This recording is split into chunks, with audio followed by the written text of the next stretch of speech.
महालक्ष्मी किचनमध्ये तुमचं अगदी मनापासून स्वागत। आज मी तुमच्यासाठी अगदी स्पेशल, युनिक आणि अप्रतिम चवीचा नाश्ता घेऊन आले आहे। भरपूर अशी कोथिंबीर आणि एक वाटी रव्यापासून असा कोणता बरा नाश्ता आहे आणि खूप खास आहे। भरपूर अशी हिरवीगार कोथिंबीर आणि फक्त एक वाटी रवा, तर असं काय स्पेशल आहे जेणेकरून लहानांपासून मोठेही आवडीने खातील। यामध्ये कांदा लसूण अजिबात वापरला नाही। श्रावण महिन्यात कोण कांदा लसूण खात नसेल त्यांच्यासाठी तर योग्य नाश्ता आहे। चला तर मग वेळ न घालवता करूया सुरुवात। एक बटाटा मी मोठ्या आकाराचा किसून असा पाण्यामध्ये ठेवलेला आहे।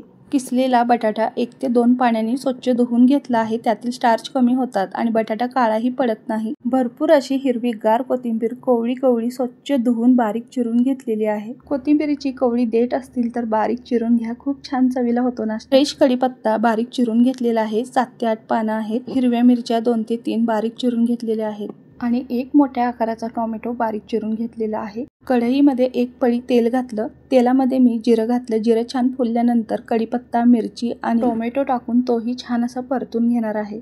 तुम्ही हा नाश्ता मुलांच्या टिफिनलाही देऊ शकता। हा नाश्ता जर घरी एकदा बनवला तर रोज याचीच मागणी होईल। नेहमीचेच रव्यापासून बनवलेले पदार्थ, शिरा, उपमा, उत्तप्पा, थालीपीठ बनवून जर कंटाळा आला असेल तर हा पदार्थ एकदा नक्कीच बनवून पहा। यामध्ये आपण कांदा किंवा लसूण वापरला नाही। श्रावण महिन्यात जास्त करून कांदा लसूण खात नाहीत, त्यांच्यासाठी हा योग्य नाश्ता आहे। मगाशी किसून आपण पाण्यात ठेवलेला बटाटा यामध्ये घालायचा आहे। बटाटा घातल्यानंतर 1 मिनिटभर छान असा परतून घ्यायचा। कोणतीही पूर्वतयारी करायची गरज नाही, अगदी झटपट हा नाश्ता बनतो अगदी घरच्या साहित्यामध्ये। यामध्ये बेकिंग पावडर, इनो, बेकिंग सोडा काहीच घालायची गरज नाही, तरी देखील हा खुसखुशीत आणि कुरकुरीत नाश्ता होतो।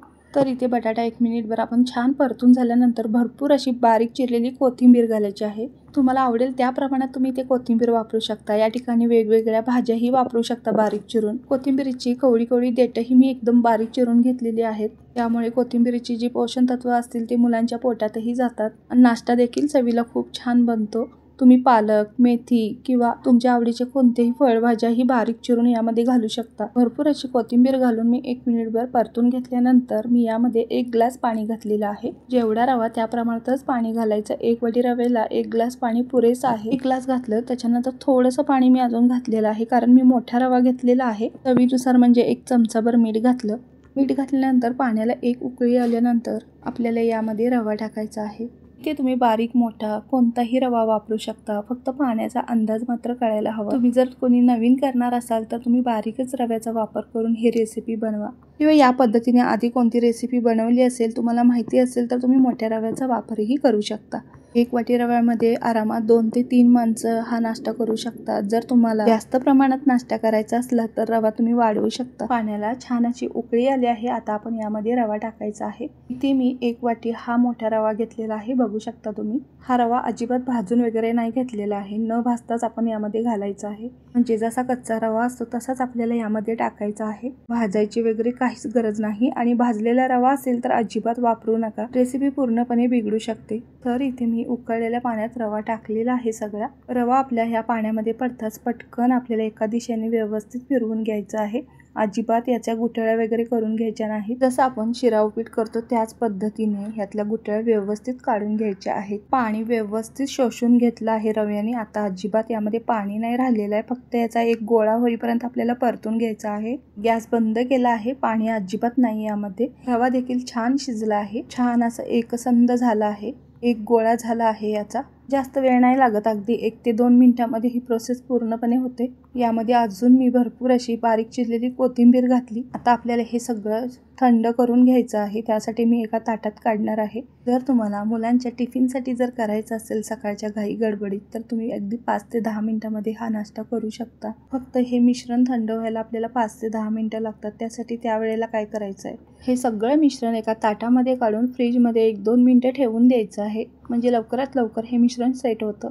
जर घाई नसेल तर आरामात फ्रीजच्या बाहेर 5 ते 10 मिनिटं असंच ठेवू शकता। फक्त हे केलेलं मिश्रण आपल्याला 5 मिनिटांमध्ये थंड करून घ्यायचं आहे। असं पसरून तुम्ही ताटामध्ये ठेवू शकता। जास्तीचा काही वेळ लागत नाही, अगदी 5 ते 10 मिनिटांमध्ये होऊन जातं। फक्त काय करायचं, हाताला तेल लावायचं आणि व्यवस्थित हे पीठ आपल्याला मळून घ्यायचं आहे। आधी हे मिश्रण थंड होऊ द्या, नाहीतर लगेच गरम गरम ह्याच्यात हात घालाल, हाताला भाजू शकतं।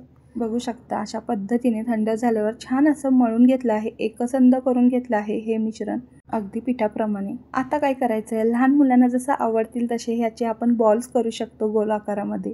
तुमच्या मुलांना आवडतील त्याप्रमाणे तुम्ही याला आकार देऊ शकता. तुम्हाला आवडेल त्याप्रमाणे तुम्ही करू शकता. छान असा एक गोळा घेतला आणि आपले नेहमीचेच वडे असतात त्याप्रमाणे ह्याला आकार दिला आहे. छोटे छोटे गोळे करून घेऊन आधी मी याप्रमाणे 4 करून घेतले. हे बघा, तुम्हाला मी दाखवत आहे याप्रमाणेही तुम्ही बॉल्स करू शकता मुलांच्या आवडीप्रमाणे, किंवा हातानेच ह्याला असं चपट्या करायचं आणि मध्ये एक मस्त असा होल पाडायचा. छान असे छोटे छोटे उडीद वड्यासारखे गोल करून घ्यायचे. दिसायलाही खूप छान दिसतं आणि खाण्यासाठी तर एकदम कुरकुरीत आणि खुसखुशीत होतं. हे बघा, त्याप्रमाणेच मी तुम्हाला दाखवत आहे. मला असेच आवडते. मी या पद्धतीने सर्व वडे करून घेणार आहे. हे वडे तळण्यासाठी मी कढईमध्ये तेलही ठेवलं आहे तापण्यासाठी. आधी मी 4 वडे असे करून घेतलेले आहेत. आता तुमच्या समोरच ते तळूनही दाखवणार आहे. बघा, अशा पद्धतीने मी केलेले. याला तुम्हाला जो आकार द्यायला आवडेल त्या आकारामध्ये एकदाच अशी करून घेऊ शकता तुम्ही सर्व वडे आणि छान असे तळून घेऊ शकता. एक गोष्ट मात्र लक्षात ठेवा, अशा पद्धतीने वडे किंवा रव्याचा कोणताही अशा पद्धतीने केलेला पदार्थ असू द्यात, तेल मात्र व्यवस्थित गरम असलं पाहिजे. अगदी आपण साबुदाणे वडे कसे तळायला घेतो त्याच पद्धतीने. जर तुम्हाला व्यवस्थित कळत नसेल तेल तापले की नाही, तर त्यासाठी काय करायचं आहे, तेल तापलंय की नाही बघण्यासाठी यातलाच छोटासा गोळा घालायचा आहे.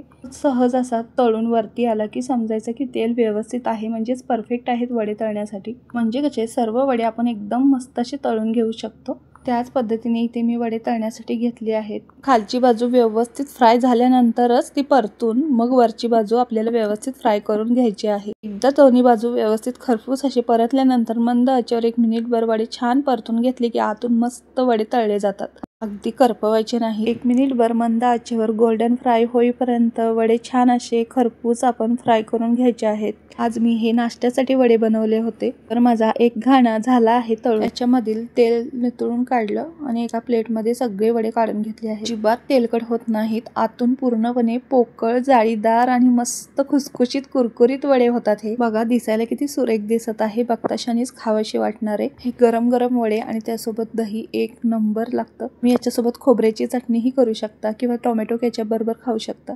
जसे फ्राय होतील तसे मी एकेकांना हा नाश्ता देत आहे. आणि हा नाश्ता असाच आहे की राहवत नाही. सकाळच्या गडबडीचाच हा नाश्ता मी बनवत आहे आणि इकडे व्हिडिओही करत आहे. आणि मी जे घरी बनवते तेच तुमच्याशी शेअर करत असते. त्याचप्रमाणे मी आणखीन राहिलेल्या पिठाचे वडे बनवून असे छान असे फ्राय करून घेतलेले आहेत.